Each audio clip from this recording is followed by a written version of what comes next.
Hello students, as we started our third lesson of 10th standard and we completed 4 parts of this lesson, 4 videos. In those videos we have seen physiography of India and Brazil, then we started drainage system of Brazil and from that drainage system of Brazil we completed Amazon basin, Paraguay Paraná system, Sao Francisco. Then next one is coastal rivers of Brazil. Coastal rivers of Brazil that we are going to see. Before seeing this video, should have to keep textbook in front of you. See on page number 20, coastal rivers explanation has given. Brazil has a number of short coastal rivers and the coastal area being densely populated, these rivers attain significance. So because of this coastal area, that area is densely populated because all the availability of water and other sources are there for human beings to use. So, river Paranaíba and river Itapecuru flowing northwards meet the North Atlantic Oceans. See these two names. River Paranaíba and river Itapecuru flowing northwards meet the North Atlantic coast. And the rivers that enter South Atlantic coast collect their headwaters. Headwaters means source, resource along the escarpments. Along the escarpments, as we have seen escarpments. From these escarpments, these rivers collect their headwaters. Headwaters means Ugamsthan, source of water. So river Piraguaco enters the Atlantic Ocean near Salvador town.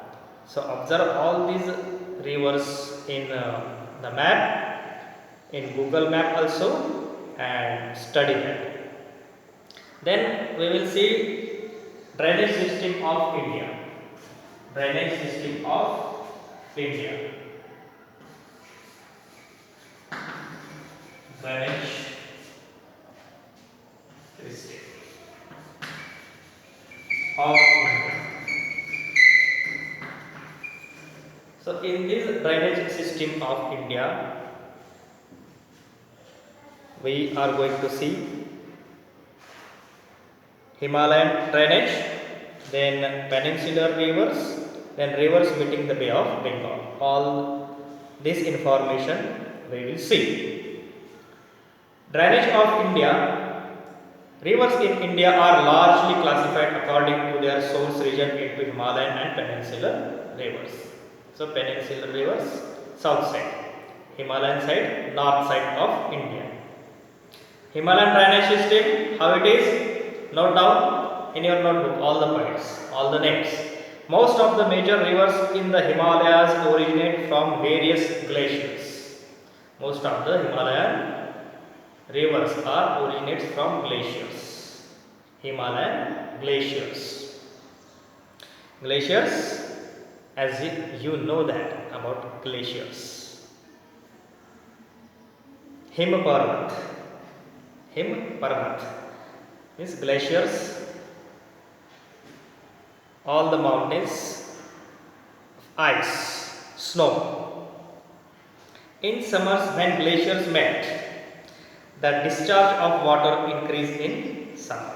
So when summer season is there, the discharge of water increases because of melting of these glaciers. They flood during monsoon too. So they are perennial rivers. They are perennial rivers. The drainage covers two major river systems such as Sindhu river system and Ganga river system. So in Himalayan drainage system, these two rivers are important. They are Sindhu river system and Ganga river system. So Sindhu and its tributaries. Sindhu and its tributaries. Note down the tributaries of Sindhu river. It will ask again for fill in the blanks, answer in one sentence. They are Jhelum, Chenab, Ravi and Satluj. Tributaries of Sindhu river system. Note down Jhelum, Chenab, Ravi and Satluj. Drain the western Himalayas. Drain the western Himalayas. That is, they flow through the state of Jammu and Kashmir, and they flow almost parallel to each other. Flow almost parallel to each other. Parallel means samantara. Okay, you will see that here. These rivers, see, flow through Jammu and Kashmir. Chenab, Ravi, Satluj and Jhelum. These rivers, see, these four rivers are parallel to each other. Okay, and these are the tributaries of Sindhu river system. These four rivers, this side. Observe your map. Okay, parallel to each other, just parallel. They are parallel to each other. These are the parallel lines, and they are going parallel to each other. So they flow almost parallel to each other. A major tributary of Sindhu is the Satluj. Originates near Mansarovar. So Satluj river originates near Mansarovar.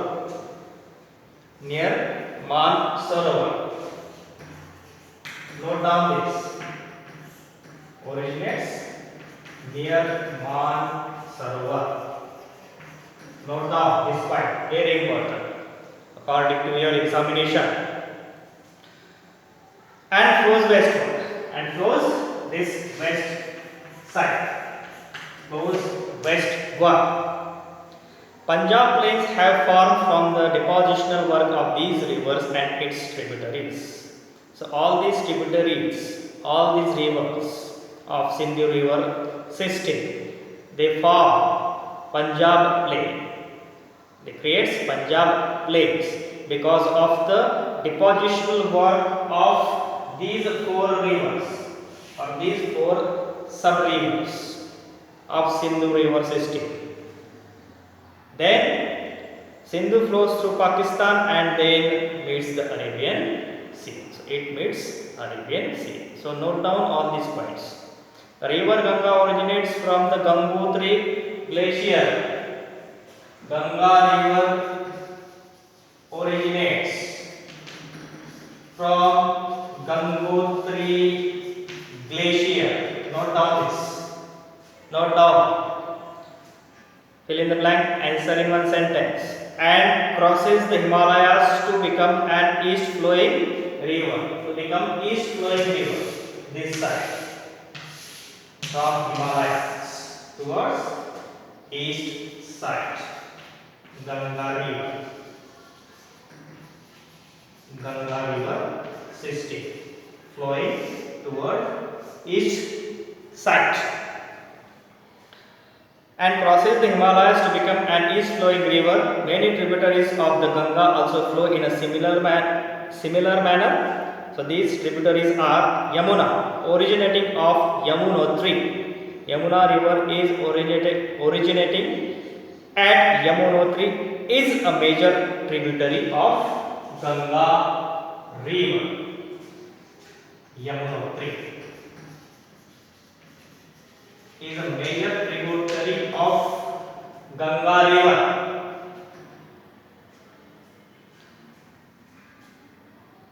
Then another major tributary of the Ganga flows through the northern part of the greater Himalayas, crosses the Himalayas to enter India.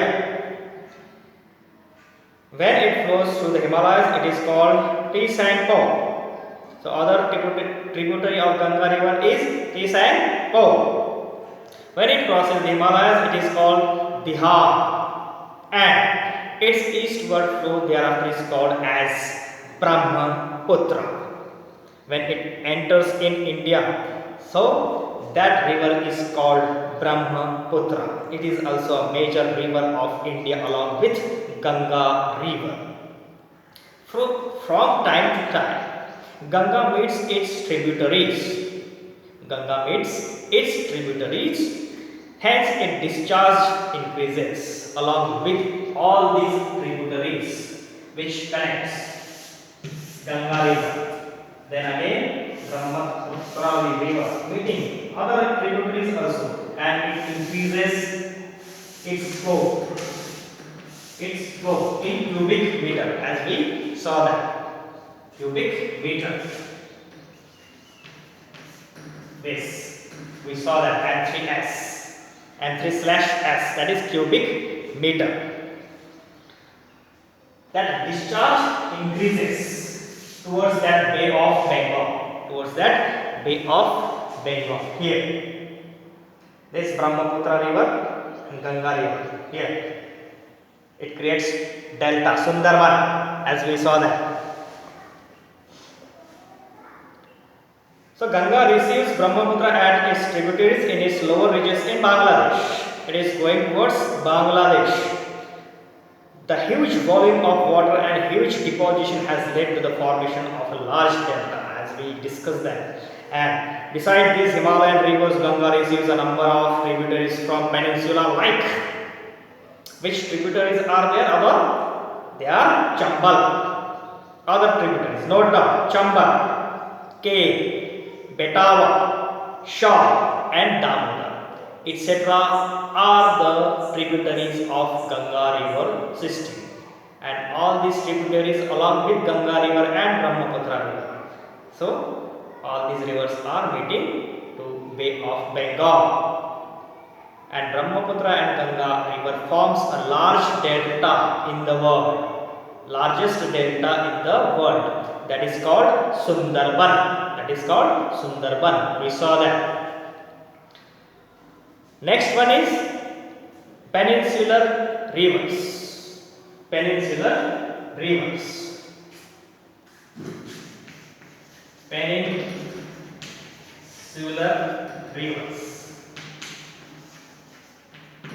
Note down all these names. The peninsular river system can further be divided into east flowing, meeting the Bay of Bengal, and west flowing, meeting the Arabian Sea. These rivers are meeting Arabian Sea also in west side, and Bay of Bengal also in east side. The Western Ghats form a major water divide in the peninsula. The Western Ghats form a major water divide in the peninsula, and the peninsular rivers, being rain-fed rivers, seldom face the problem of floods, and they are seasonal in nature. So all these Western Ghats rivers always being rain-fed rivers and seldom face the problem of floods. See here, this is Western Ghat, form peninsula. Eastern Ghat, Krishna river is there flowing towards Western Ghat, and other rivers in Eastern Ghat. So all these divides these Western Ghat and Eastern Ghat. See next, the west flowing rivers occupying the area between the Western Ghats and the Arabian coastline are short in length but swift. All these rivers are short in length but they are very swift. Speed is there, force is there because of that shortness. Flow is very swift. In those rivers. So this condition of short and swift river system exists in the states of Kerala. So all these rivers are very swift and length is also very short, and these river system exist in the states of Kerala. So Kerala, Karnataka, Maharashtra and southern Gujarat also. All these 4 states having these rivers. So, do you know the coastal rivers in Kerala have long extending backwaters near their mouths. So, these water bodies are locally known as kayaks. So, all these rivers having backwaters towards their mouths, and all these rivers are called kayaks. Further northwards, one comes across the river system flowing into the Gulf of Khambat. These river systems are Tapi, Narmada, Mahi and Sabarmati. So that Tapi river is flowing in our Maharashtra also. From Jalgaon, Khandesh, Bhusawal, from that area, North Maharashtra area, it is flowing. Narmada river also, then Mahi river and Sabarmati river. So all these river system flowing to the Gulf of Khambat. Note down this point, Gulf of Khambat, toward northward, further northwards they came across. So Tapi and Narmada flow slowly through rift valleys. Tapi and Narmada just flowing through rift valley. We have seen rift valley of Narmada river also. Mahi river flows from northeast to southwest direction. Northeast to southwest direction, Mahi river. Then another noteworthy river forming the catchment of Arabian Sea in river Luni. It originates along the western slopes of Aravalli range and flow in somewhat northwest to southeast direction and flows into Gulf of Kutch. So towards western Ghat, towards northern Ghat, all these rivers are subdivided. These names you should have to note down properly and observe the map on the net or observe our textbook map also. Rivers meeting the Bay of Bengal. Rivers meeting the Bay of Bengal. That is the last drainage system of India.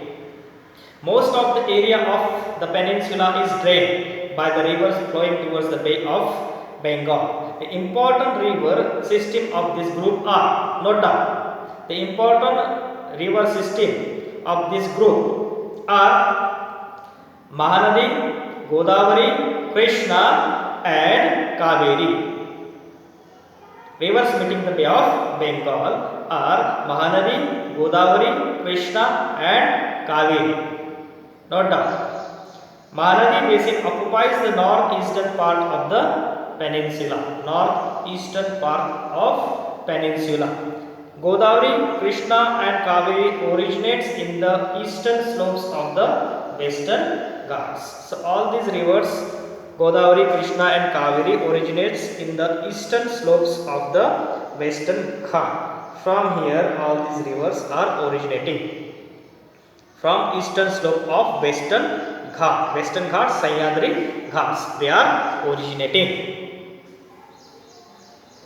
Godavari, Krishna, these two rivers are the major rivers of Maharashtra. And river Godavari is the second largest river system of India. Note down. River Godavari is the largest, second largest river system of India in terms of the catchment area. Catchment area. Then to the south of Godavari is located the basin of river Krishna, its major tributaries are Bhima and Tungabhadra. So all these rivers are also flowing through Maharashtra. But the catchment area of Godavari river is too large, along with other rivers also. So river Kaveri basin flows through the states of Karnataka. Note down this again. River Kaveri basin flows through the states of Karnataka and Tamil Nadu. Kaveri river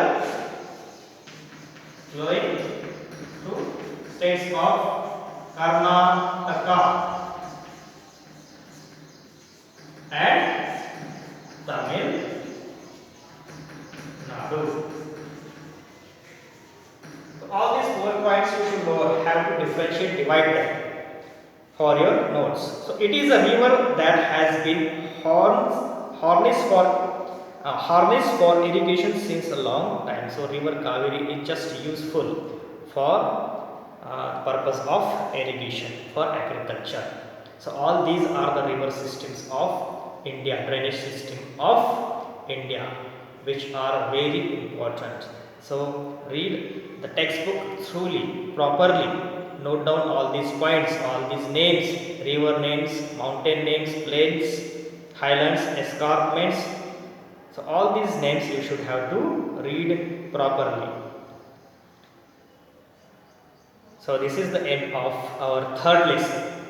Hope you understood this video properly.